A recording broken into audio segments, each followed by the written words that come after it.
ফরিদপুরের new market এলাকায় ঘটে গেল একটি আলোচিত ঘটনা, যা ইতিমধ্যেই সামাজিক যোগাযোগ মাধ্যমে ব্যাপক আলোচনা তৈরি করেছে।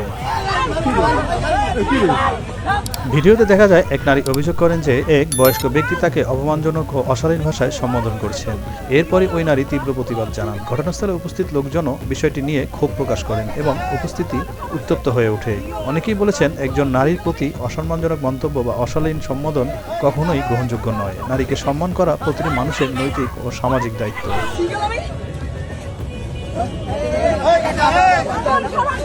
তবে একই সঙ্গে মনে রাখা জরুরি, কোনো ঘটনার ক্ষেত্রে আইন নিজের হাতে তুলে নেওয়ার পরিবর্তে সংশ্লিষ্ট কর্তৃপক্ষের কাছে অভিযোগ জানানোই সবচেয়ে সঠিক ও নিরাপদ পথ।